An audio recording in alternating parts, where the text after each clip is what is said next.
Сәлеметсіздер ме, құрметті көрермендер?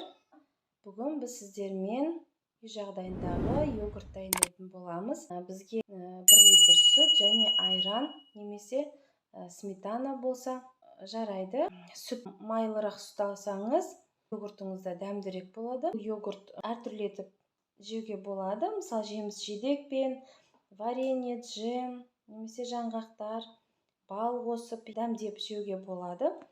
Немесе салаттарға қосуға болады майонездің орнына.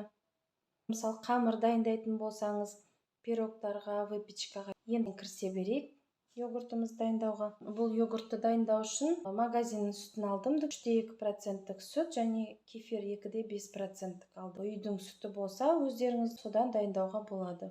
Йогуртты дайындауға кірісе берейік. 1 литр сүтімізді құямыз. Бізге мынандай кастрюль керек. Түбі қалың, сүтіміз күйіп кетпейтіндей. Плитамызды қосамыз, сүтімізді пісіріп алу керек. Сүтіміз пісіп келе жатыр. Бұны қарап тұру керек. Тасып кетпейтіндей. Көбігі шықса араластырып жіберу керек. Сүтіміз қайнап жатыр. Араластыра тұрыңыз. Майлы сүт болғаннан кейін бір қайнап алса жеткілікті. Ал егер проценті аз сүт болса, онда кішкене қайнатып, қойған жақсы суын шығарып, сонда қою әдемі йогурт болады. Сүтімізді енді алып қоямыз. Енді бұны біз 40 градусқа дейін суытамыз. Оны білу үшін саусағымызды салып көреміз. Күйдірмесе, ары қарай дайындауға болады. Закваскамызды қоса беруге болады. Закваска дегеніміз жаңа айран немесе сметана.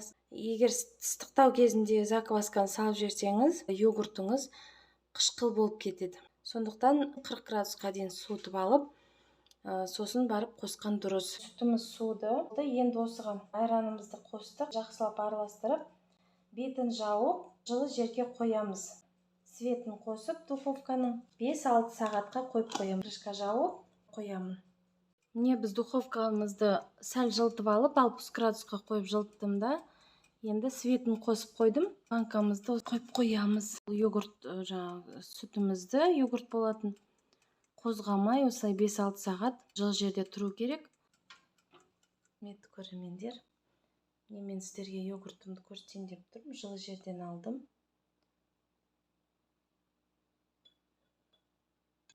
Тарелкаға салайын.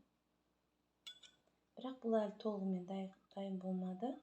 Енді бұны біраз уақыт холодильникке 3 сағаттай қойып қоюымыз керек. Көрермендер, біздің йогуртымыз холодильникта тұрды. Енді міне көрейік қалай болғанын. Бетінде осындай су жиналып қалған, сары су. Оны осылай төгіп тастайық. Мынандай болып тұр.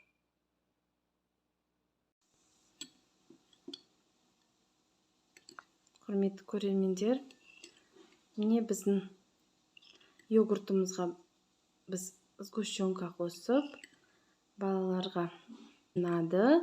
Сіздер де осылай жасап көріңіздер. Табиғи сүттен өте дәмді.